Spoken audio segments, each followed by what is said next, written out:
ሰላም ጤና ይስጥልኝ ውድ ቻናላችን ቤተሰቦች በክፍል 24 የሱፍ አበባ ተረካችን ኮሎኔል መንግስቱ ኃይለማርያምን ለመግደል የተደረገው ሙከራ መክሸፉንና በዚህም በኢሃፓ አባላት መካከል የተፈጠረውን ቅሬታ ለማየት ሞክረናል።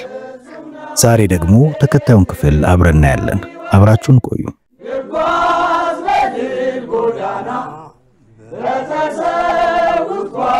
የሱፍ አበባ በሀብታሙ አለባቸው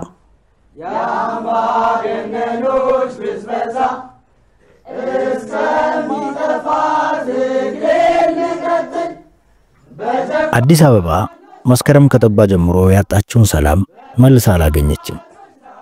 በቀላሉ የምታገኘው አትመስልም። ለዚህም ብዙም አይጨነቅ የሚመስለው ጊዜም ወደፊት እየቀዘፈ መሸምጠጡን ቀጥሏል። መስከረም የመጨረሻ ሳምንቱን በራን ያንኳኳ ነው። ባለፈው ሳምንት ሻለቃ መንግስቱ የኢሃፓ ጥይት ያልጎዳቸው መሆኑን በቴሌቪዥን ለህዝቡ ገልጸዋል። ይህ የቀሰቀሰው የህዝብ አስተያየት አሁንም አየር ላይ ነው። ሙከራው መደረጉ ካልቀረ አስተያየቱ ለኛ ጠቃሚ ነበር። በጥቃቅን ስራዎች በመዋጣችን ግን ሳይሰራ ጊዜው ያለፈ ነው። ይህንን ሳስብ ትዝ የሚሉኝ ወይዘሮ ማስተዋል ናቸው። ማታ ቡና እየጠጣን እያለ የሻለቃ መንግስቱ ምስል ቴሌቪዥን ላይ ብቅ አለ። በጣም ደህና ነኝ፣ አነስተኛ ጉዳት ነው የደረሰብኝ፣ በሞትም እንኳን እኔ አንድ ግለሰብ ነኝ አሉ ቆመው። አንተማ ምን ታደርግ? ማስተዋል ግልፍ ብሏቸው መናገር ጀመሩ። የተኮሰብህ ይሄ ከስክርቢቶ በስተቀር ጠበንጃ ጨብጦ ማያቅ መንጋ ቂጣ ጁሉ ነው። እንዴት አትተርፍ? ትተርፋለህ እንጂ እንኳን ሰው ክር በውርርድ የሚበጥሰው የመራህ ቤቴን ጀግና ቢጥልብህ ኖሮ እንዲህ ለማለት አትበቃም ነበር። አይ ተማሪ አማረሩ። ጉዳቸውን ስለማያውቁ ቢታንያ በሳቅ እየተንከተከተች ትሰማቸዋለች። እኔና ኢሳያስ ምሽት ላይ ከገራዥ ወጣን። ሸዋዬ ሁለታችንም የምንወደውን በቆል ታዘጋጅታለናለች። ብቻችንን በሱ መኖሪያ ክፍል ውስጥ ቁጭ ብለን በቆልቱን እየበላን እንሰራለን። ደጀኔ እንደ ሰሞኑ ውሎ አሁንም የለም። በእኔ በኩል ባለፈው ሳምንት የጀመርኩትን የፖሊት ቢሮን ድርሳን የአርትዖት ሥራ ተያይዤዋለሁ። ኢሳያስ ደግሞ የሜሶንን የሰፊው ህዝብ ድምጽ ጋዜጣ የወቅቱን እትም በተመስጦ ያነባል። ጋዜጣውን አላነበብኩትም። ትኩረቱ ምን እንደነበረ ግን ነግሮኛል። በሻለቃ መንግስቱ ግድያ ሙከራና በሜሶን ወጣት ሊግ መሪዎች ግድያ ላይ አተኩሯል። በብስጭት የኢሃፓዎችን እንብርኩሳችንን እያወጣ እንደ ጉድ አብጠልጥሎናል። ፎኮይዝምን ማራመዳችን እውነት ከሆነ ይሄ እንዴት ይነሰል አልኩት መልሼ። ትክክል ነው። ይኸው በጉድያ ሙከራው የኃይል ሚዛኑ እየተለወጠ ነው። የኩባ፣ የጀርመን፣ የሮማኒያና የሶቪየት ኮሚኒስት ፓርቲዎች እኛን አውግዘው ሻለቃ መንግስቱን አጋራችን ነው ብለውታል። ጎላ ብሎ የተጻፈውን የዜናውን ርዕስ አሳይ። በመሃሉ ሸዋዬ ከማብሰያ ቤቷ ደርደር ብላ መታገባች። በቀኝ እጇ አፈሙዙ ቁልቁል የተዘቀዘቀ ማካሮፍ ሽጉጥ ይዛለች። ጊዜ ሳትሰጠን ምድር ቤት ሂዱ በከፊል ትዕዛዝ አዋከበችን። እርስ በርሳችን ተያይተን ወደ ምድር ቤት ወረድን። ወዲያው ከጀርባችን በሩ ተንኳኳ። ሽጉጥ ለማውጣት ጊዜ ሳናገኝ ደረጃው ላይ እንደደረስን በደጀኔ ክፍል ውስጥ ድምፅ ተሰማን። ሳናስበው ሁለታችንም ቀጥ ብለን ቆምን። አንድ ነገር አለ። በአይኖቻችን መልክ ተለዋወጥን። ወዲያው የሸዋዬ ድምፅ ተሰማን። መታገስ አልቻልንም። ተመልሰን ወደ ኢሳያስ ክፍል ሄድን። የመጣው ሰው ጌታቸው ማሩ ነው። ሲስቅ ከማውጣታችን በስተቀር ድንገት በማየት መለየት አይቻልም። ማለባበሱን ቀይሮ የ60 ዓመት አዛውንት መስሎ ነው የመጣው። በጣም ችሎበታል። ከሰላምታ በኋላ አንድ ሁለት የበቆልት ፍሬዎችን አንስቶ ወደ መጣበት ጉዳይ ገባ። ጓዶች እንዴት ነው የድርጅታችንን ነገር ያያችሁት ያላችሁት? ተራ በተራ አይኖቹን አፈራረቀብን።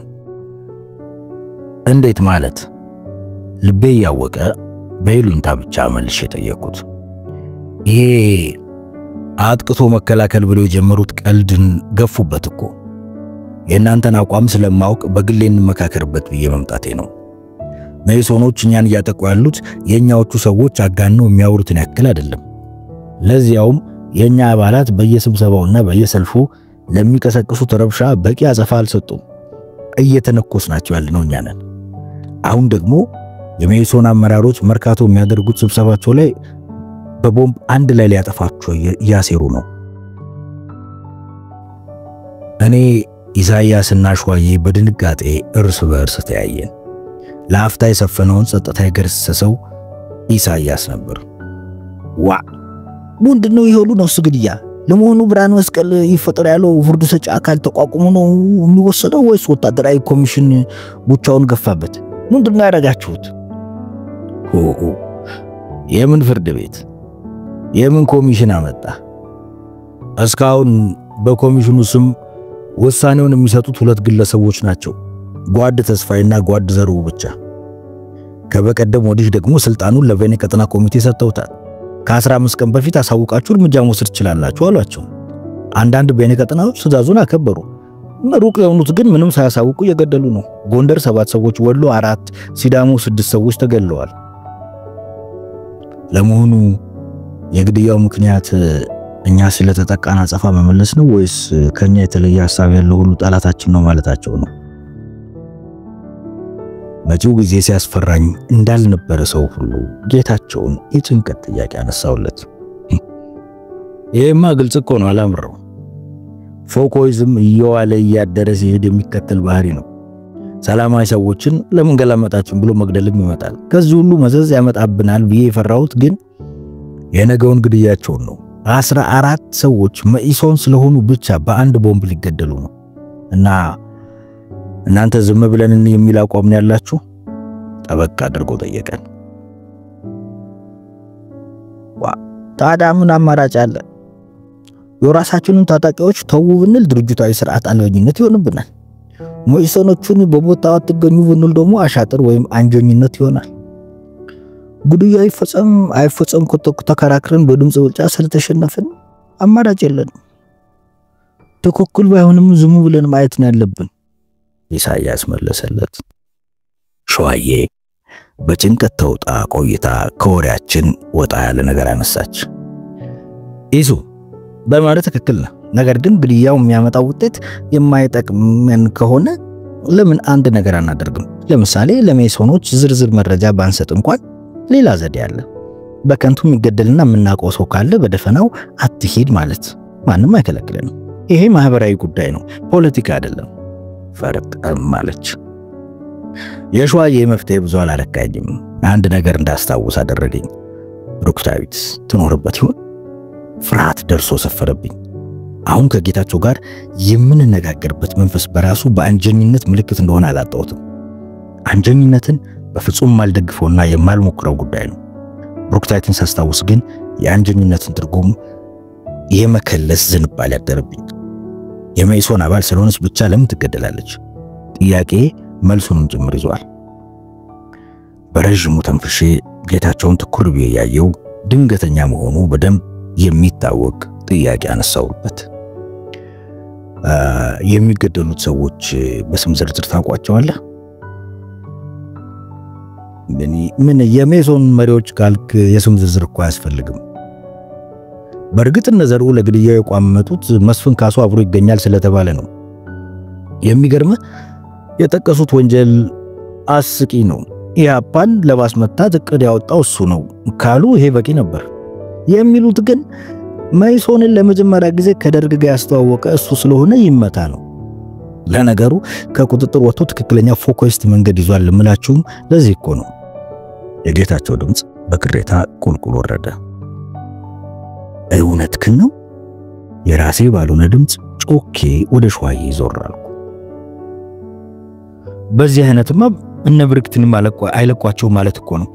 ይሄማ ከፎኮይዝም ጭምር ወርዶ ተራ ነፍሰ ገዳይነት ነው። ብርክታዊት የትኛዋ ናት? ጋዜጠኛዋ ናት? ጌታቸው እንደ ቀልድ ሲጠይቀኝ አዎ አልኩት። እሷንማ እዚህ እናንተ ግቢ ያለችው ቆንጆ ልጅ አንድ የ14 ዓመት ልጅ ይዛ ሄዳ ተራማጅ መጻሕፍት መደብር ውስጥ አስገድላት ተመለሰች አይደል እንዴ? አፏ አመለጠው። ከሰማይ ድንገት የወረደ የዲን ዝናብ ምድርን አጨለማት። መርዶ የፈጠረብኝ ድንጋጤ ልቆጣጠረው የምችለው አይደለም። አቅፌ ሳምኩትና የተጣበቅኩበት የበክቲ ንጹህ ገላ መጣብኝ። ምድር ሁሉ ትላትል ሰፍረው አመድ ሲያረጉት ቀስ በቀስ ስጋዋ የረገፈ አጥንቶቿ ባላ መስለው ሲቀሩ ጥቁር ጸጉሯ በአፈር ተውጦ ሲበጣጠስ ቁልጭ ብሎ ታየኝ። በእሳት ላይ ቤንዚን። የድሮዋ ፍቅረኛ የተገደለችው በአሁኗ የገዛ ፍቅረኛ ጥይት መሆኑ ድራማ እንጂ እውን አልመስልሃለኝ። ውስጤ ባዶ ሆኖ እንደ በርሜል ተንጓጓ። ሸዋዬና ኢሳያስ ግራ ተጋቡ። ጌታቸው የተናገረውን መርዶ የሚያስቀይሩበት ብጣሽ ዕድል አጥተው በድንጋጤ ያዩኛል። ጭንቅላቴ ከሥራ ውጪ ሆኖ አዞረኝ። ጓዶች ምድር ቤት ወርጄ ትንሽ ረፍት ላድርግ። ብድግ ብዬ እግሬን ማዘዝ አቅቶኝ ስንገላወድ ሸዋዬ ደግፋኝ ይዛኝ ወረደች።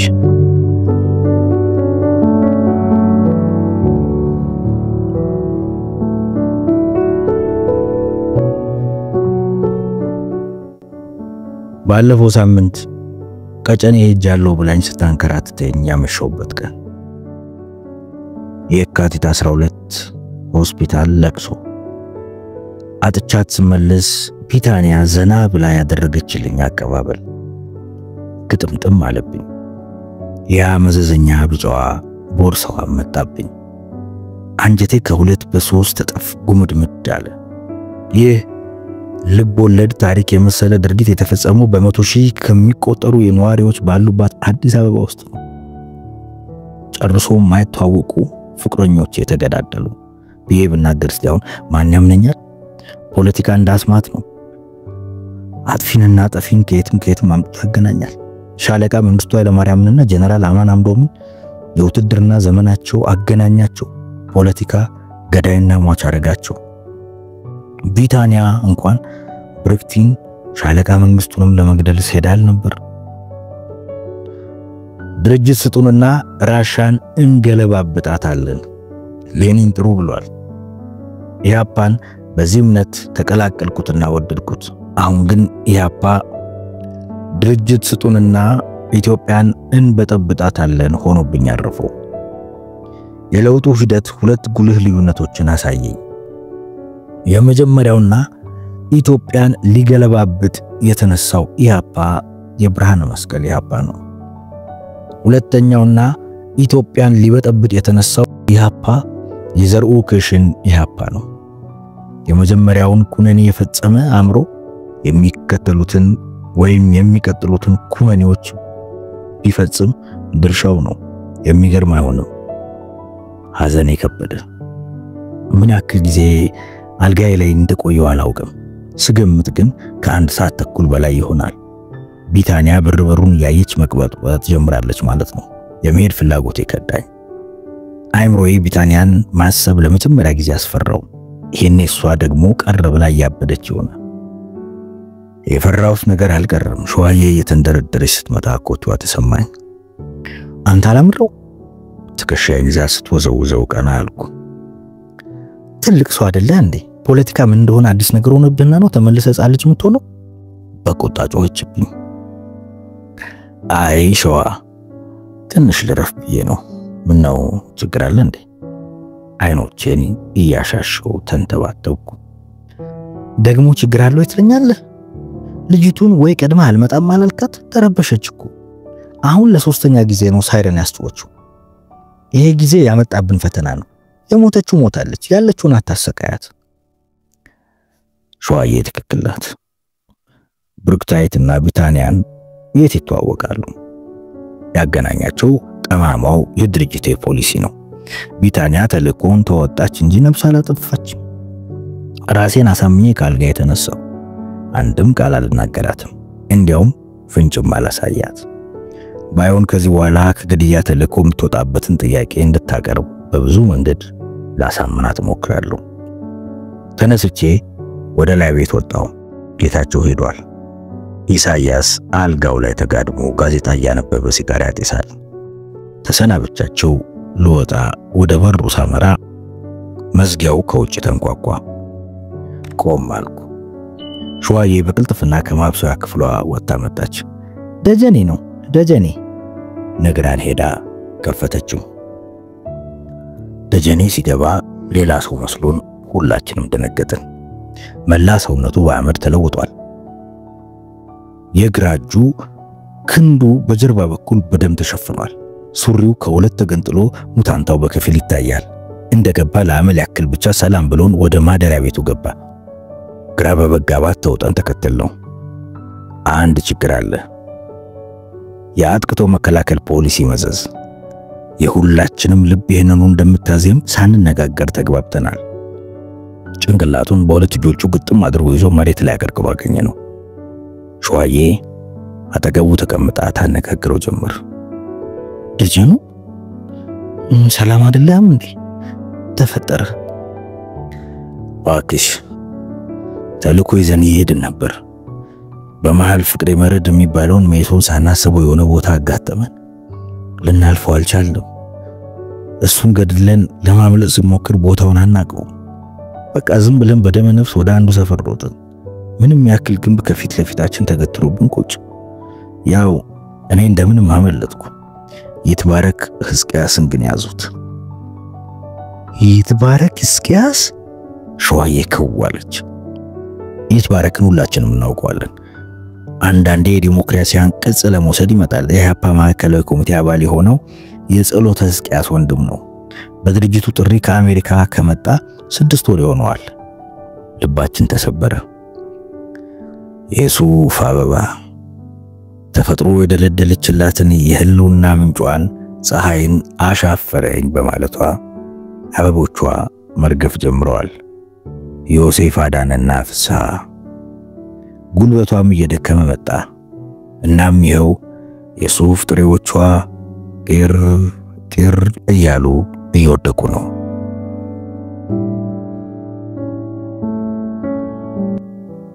አጥቅቶ መከላከል ስልት እጅና እግር የሌለው የውር ድንብር እቅድ እንደነበረ አንድ ማረጋገጫ መምጣቱ ነው። ደጀኔ ፍቅሬ መረድን አጥቅቶ መግደል ችሏል። ይትባረክን ግን መከላከል አልቻለም። ይህ የሱ ድክመት አይደለም፣ የስልቱ ስሜታዊነት ውጤት ነው። ደርግና መኢሶን በበኩላቸው ፍቅሬ ሲገደል ተጠቁ። ይትባረክን ግን በመከላከል እርምጃቸው ያዙት። ብርሃነ መስቀል አሁን ትዛለኝ። መከላከል አደረግን የሚባለው በመናጠቃበት ጊዜና ቦታ አጸፋውን ስንመልስ እንጂ ሰውን ለመግደል ድምጻችንን አጥፍተን ከጀርባው ስንከተለው አይደለም። በጣም ትክክል ነው። የሱ ቀንዳም ሰይጣን ብቅ የሚለው ከዚህ በኋላ መናገር ሲቀጥል ነው። ከደርግ ጋር እንተባበር።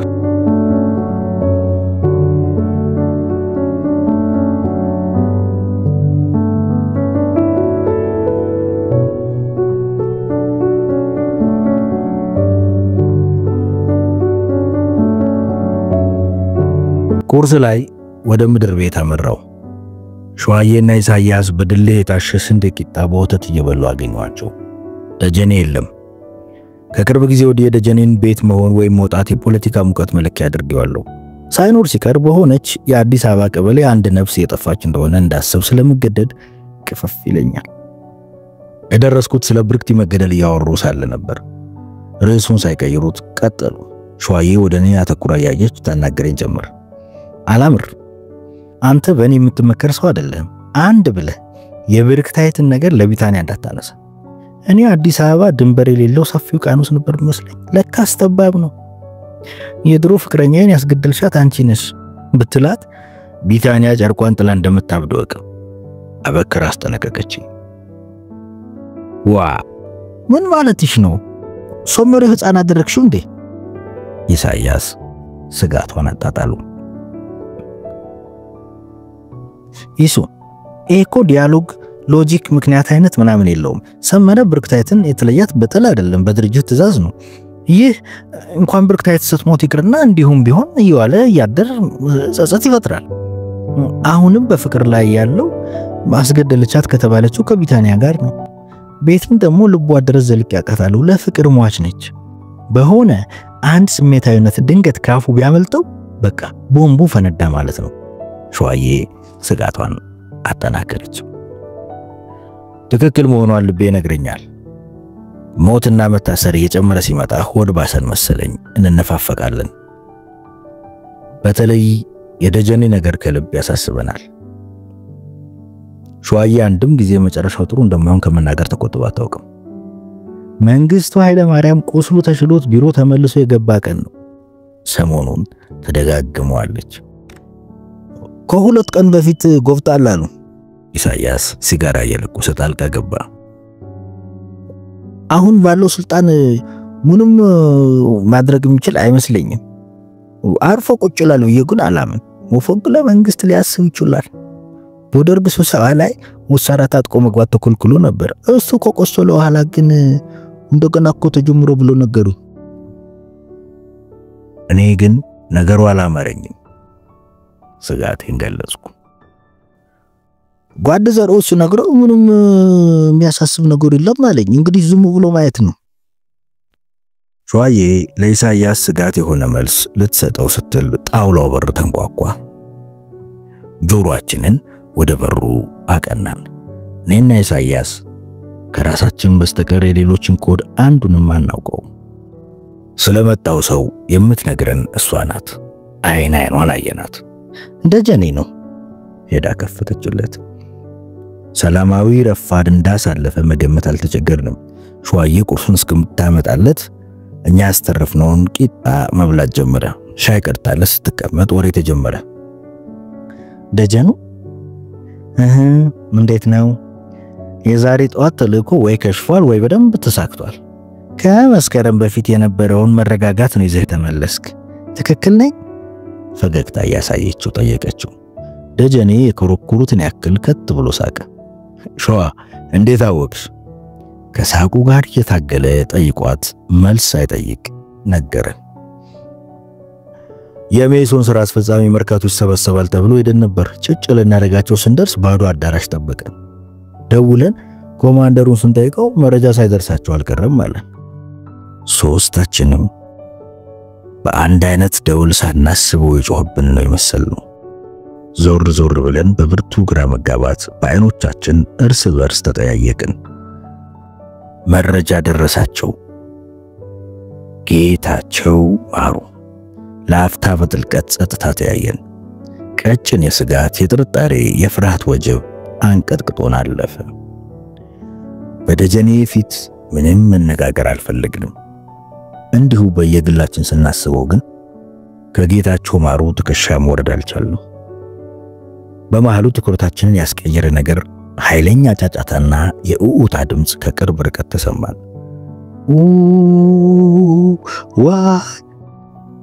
ምንድነው? ከየት ነው? ድምጹ የሚመጣበትን አቅጣጫ መለየት ተቸገርን። ይሄ ነገር ከነቢታንያ ግቢ ነው። ደጀኔ ተስፈንጠው ብድግ አለ። ቢታንያ? እንዴት እንደተነሳው የቁርስ ዕቃውን እንደዘለልኩት ከበሩ እንደደረስኩና ከፍቼው እንደወጣው ትዝ የሚለኝ ነገር የለም። እንደ ጭልፊት እየበረርኩ ቀዩን በር ከፍቼው ገባው። ደጀኔ ትክክል ነው። ቢታንያና ወይዘሮ ማስተዋል በብዙ የጎረቤት ሴቶች ተይዘው መሬት ላይ ካልወደቅን ካልፈረጥን ካልደማን ሲሉ ደረስኩ። ቢታንያን በሰላም ማግኘቴ ግን ድንጋጤን አላስቀረልኝም። ዋናው ቤት በሰው ግጥም ብሏል። ሙሴ ባልዲ አዲስ ወታደራዊ ዩኒፎርምና ጫማ አድርጎ ከወዲያ ወዲህ ይሯሯጣል። ምን አደጋ እንደተፈጠረ ለማወቅ ከሱ የተሻለ የምጠይቀው ሰው የለም። ወደሱ ሮጥኩ። ሙሴ ምንድነው? ንገረኝ። ምን ሆነ? ሚካኤል ምን ሆነ? ትምህርት ቤት ሜሶንና የሃፓ ተጣልተው በመሃል በጩቤ ወቅተው ገደሉት።